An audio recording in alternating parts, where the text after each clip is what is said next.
ጤና ይስጥልኝ በጣም አመሰግናለሁ። ከመነሻው መልእክቴንም ማስተላልፈው በድካምና በጉንፋን ጫና ስር ሆኜ ስለሆነ አንዳንድ ምቾት የሚነሱ ነገሮች ቢፈጠሩ ወይ ቢታዩ ከወዲሁ ይቅርታ ጠይቃለሁ። እጅግ በጣም አመሰግናለሁ። መልእክቴን በሚከተለው አኳኋን በጽሁፍ አቀርባለሁ።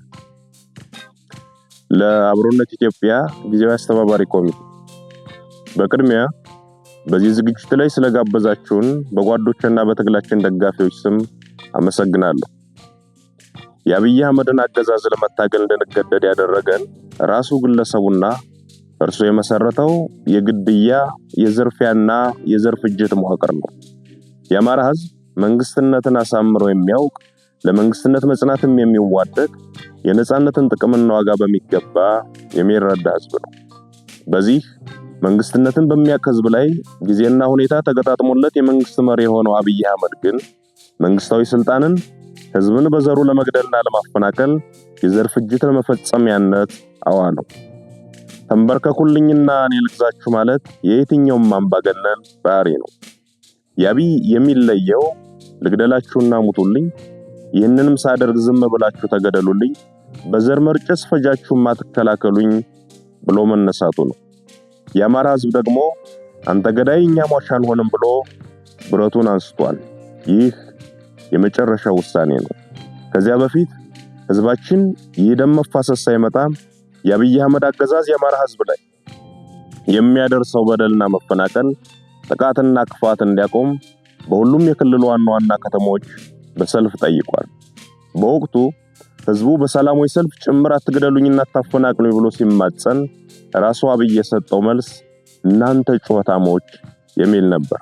ቆይቶም የአማራን ህዝብ በብዙ ጸያፍ ቃላት መዝለፍ ጀመረ። ለተነሳ ሰላማዊ ጥያቄ ሁሉ ህዝብን መዝለፍ ሳይበቃው ጠመንጃህን ብቻ ሳይሆን ቀበቶህንም አስፈትቻን በረክካለሁ ብሎ ዘመተ። ቁጭ ብለን አንሞትም ያለ ትውልድ ይህ ሰውዬና ምስለኔዎቹ እስካሉ ድረስ እረፍትም ህይወትም አይኖረኝም ብሎ ህልውናውን ለማረጋገጥ እየታገለ ይገኛል። ወዳጆቻችን እንዲያስታውሱት፣ ጠላት ደግሞ እንዲገባው መግለጽ የሚያስፈልገኝ አንድ ነገር አለ። የአማራ ህዝብ ወደዚህ አይነት መራራ ትግል ውስጥ የገባው መሮት ብቻ አይደለም፣ የሰላም መንገዶች ሁሉ ተዘግተውበት እንጂ። የታመመ አዲስ አበባ ሄጄ ልታከም ቢል ተደብድቦ ይመለሳል። በተለያዩ የሀገሪቱ ክፍሎች ያለን አማራ እየገደሉ የተረፈውን አፈናቀሉት። በአንድ ወቅት የተባበሩት መንግስታት ድርጅት እንዳለው በ11 የአማራ ክልል ዞኖች ውስጥ 11 የተፈናቃይ መጠለያዎች ተፈጠሩ። እነዚህን ተፈናቃዮች የደቡብ፣ የኦሮሞ ወይም የቤኒሻንጉል ህዝብ ያፈናቀላቸውና ውጡልኝ ያላቸው አይደሉም።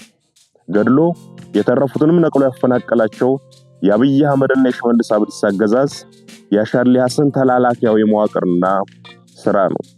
የአማራን ህዝብ አፈናቅለው ብቻ አልበቃቸውም። በቀይም መጠን እንገላለን፣ አትግደሉኝ፣ አታፈናቅሉኝ ብሎ በየከተማው በየአደባባዩ ተሰለፈ። ህዝባችን ለጠየቃቸው ጥያቄዎች ሁሉ የሚሰጠው ምላሽ ግድያና ጥቃት ሲሆን አሁንስ በዛ በሚል ውሳኔ እርምጃውን ከሰልፍ ወደ ሰይፍ አሳድጓል። ይህንን ሰይፍ ወደ አፎቶ የምንመልሰው አብይ አህመድና ግብረ አበሮቹ የአማራ ህዝብ የሚገድሉበት ክንድ ሲሰባበር ነው ብሎ ወሰነ። የአማራ ህዝብ አንገት ደፍቶ እንዲኖር የሚፈልግ ኃይል ሁሉ መጀመሪያ እርሱ ራሱ ይደፋል ወይም ይደፋል ብሎ አፈሙዙን ወደ ጠላቶቹ አዙሯል። እናም ሰላም ይምጣ የሚለውን አጀንዳ የአማራ ህዝብ ገና ከማለዳው ሲጠይቀው የነበረና ጥቅሜና ፍላጎቴም የሚከበረው በዚህ መንገድ ብቻ ነው ብሎ የሚያምን እንጂ ፈልጎት ወደ ውጊያ የገባ አይደለም። ተገዶ የገባበትን የትግል እያካሄደ ያለው ሰላምን ለማጽናትና ለማምጣት በሚወዳት ሀገር ውስጥ በሰላምና ከሚወዳቸው ኢትዮጵያውያን ወገኖቹ ጋር እንደ ልማዱ በትብብርና በህብረት ለመኖር ነው። ሰላም ስትራቴጂካዊ ግባችን ነው። የትግላችን ግብም ህልውናችን በዘላቂነት ማረጋገጥና ሰላምን ማምጣት ነው። ሰላም ይምጣ፣ ጦርነት ይብቃ ማለት የጦርነት ጠማቂዎች ገለል ሊበሉ፣ የጦር ወንጀለኞች ለፍርድ ይቅረቡ ማለትም ነው። የአማራ ህዝብም ሆነ የመላ ኢትዮጵያውያን ጠላትና በፈረቃም በጅምላም እየገደለ ሰላም የነሳን ሐኪሙም ወዛደሩም ነጋዴውም አርሶ አደሩም ሰርተው እንዳይኖሩ ያደረገው የአብይ አህመድ ገዳይ መንፈስ ነው። ይህ ገዳይ መንፈስ ሰላምን አይፈቅድ። መንግስትነትና መንግስታዊ ስልጣን እጅግ ጥንቃቄ የሚፈልግና ብቃትንም ግድ የሚል ቢሆንም የአብይ ገዳይ መንፈስ ግን መንግስትነቱን ለማሳየት የሚጥረው የመግደል አቅሙን በማስፋትና በማብዛት ነው። መንግስትነት የማህበረሰብን ችግር ለመፍታት ምን ሰራው፣ ምንስ መስራት ይኖርብኛል የሚል መሰረታዊ ጽንሰ ሐሳብን ማዕከል ያደረገ ቢሆንም የአብይ አህመድ ገዳይ መንፈስ ግን ሲያሰላ የሚውለው ስንት እናት ገደሉ፣ ስንት ህፃን አረዱ፣ ስንት ሴት ስደፈሩ እያለ ነው። የአገር ልማት አቁሜ በ10 ቢሊዮን ዶላር እዋጋለሁ፣ ሺህ ዓመት እዋጋለሁ ሲል ያልሰማው ኢትዮጵያዊ የለም። ይህ ገዳይ መንፈስ አሁን ወይም የአማራ ህዝብ አስገዳጅ ሁኔታ ውስጥ ገብቶ ትጥቅ ትግል ማድረግ ከጀመረ ጊዜ አንስቶ የመጣ አይደለም። ገና ስልጣን ከያዘበት ሰሞን ጀምሮ ሲናገረው የነበረ ሆኖም በብዙ ተስፈኛ እምነቶች ምክንያት የተሸፈነለት የሚያንቀሸቅሽ ደም የማፍሰስ ግብና ግብር የነበረው ሰው ነው። አብይ አቅም የሌለው አገር መምራት የማይችል ድውይ ሰው መሆኑን ማንኛውም ተራ ኢትዮጵያዊ የተስማማበት ወቅት ላይ እንገኛለን። የአብይ አቅም ህፃን መግደልና ሴትን መድፈር ነው። የአብይ አቅም ቤተመንግስት ቁጭ ብሎ ከ500 እና 800 ኪሎ ሜትር ላይ ሰው አልባ ድሮን በመተኮስ አራስ መግደል፣ መምህርና ተማሪ መጨፍጨፍ ነው። የአብይ አቅም የድሃ ልጅ እያስገደዱ ወደ ጦር ሜዳ እየላኩ መማገር ነው። አብይ አንድ ግራም ፖለቲካዊ ዕውቀትና እንጥፍጣፊ ወታደራዊ ችሎታ የሌለው ሰው መሆኑን ለማወቅ ባለፉት ዓመታት ያካሄዳቸውን ጦርነቶች ኦዲት ማድረግ በቂ ነው። አንድም ጦርነት ያላሸነፈ ብቻ ሳይሆን ደግሞም ማሸነፍ የማይችል አቅመቢስና አገር ጠል ሰው ነው። የአብይ አቅምና ችሎታ ኢትዮጵያን እየዘረፈ በውጭ ሀገር ፎቅ መደርደር ነው። የአብይ አቅም በቴሌቪዥን እየቀረቡ ድርድር ውሸት ማውራት ነው። አብይ ችሎታ የለውም ማለት ግን ጭካኔ የለውም ማለት አይደለም። ጭካኔውን ልጆቻቸው በወታደሮች እንዲደፈሩ ትዕዛዝ ሲሰጥ የሰሙ እናቶች፣ ወንድሟ አጠገቧ ሲረሽን ያስተዋለች፣ በድሮን ሙሉ ቤተሰቡን ያጣ ቤተዘመድ፣ በመድፍ ቤተክርስቲያኑና መስጂዱ የወደመበት ምዕመን ብቻ ሳይሆን የትኛውም የገጠርና የከተማ ሰው አይቶታል።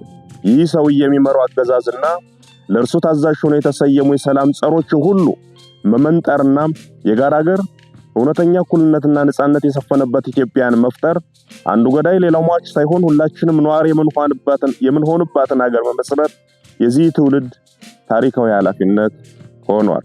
የአማራ ህዝብ ይህንን ትግል የሚያደርገው ጦርነትን ለማቆምና ሰላምን ለማምጣት እውነተኛ ፍትህ በማስፈን የእልቂትን ምዕራፍ ለመቋጨት ነው። የአብይ አቅም መግደል ነውና የመግደያ በትሮቹን አስጥሎ ህዝብ በሌሊትም በተኛበት ቀንም በዋለበት እገደላለሁ የማይልበትን ሁኔታ ለመፍጠር ነው። በዚህ አገዛዝ ያልተገደለና ያልተበደለ ህዝብ የለም ብለን እናምናለን። ከዚህ በኋላ ባለችው ኢትዮጵያ ውስጥም አንዱ ተንበርካኪ ሌላው አንበርካኪ የሚሆንበት መንገድ መኖር የለበትም ብለንም እናምናለን። ሰዎችም በሙያቸው፣ በማንነታቸው፣ በሃይማኖታቸው፣ በጾታቸውም በፈረቃና በተናጠል የሚገድለው የሚያስረውና የሚያፈናቅለው የአብይ አህመድና የምስለኔዎቹ ስብስብ በስልጣን ላይ እስካለ ድረስም የትኛውም ህዝብ ሰላም ያገኛል ማለት አይቻልም። እንደዛም አናምንም።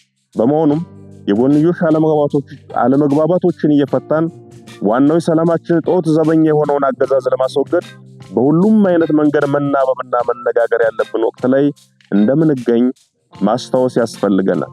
ይህ ግለሰብና ሎሌዎቹ አገሪቱን ይጠሏታል። የእያንዳንዳችንን ህይወት ማሳጣት ሲያቅታቸው አገር አሳጥተውን እነርሱ ወዳዘጋጁት አገር መፈርጠጣቸው አይቀርም።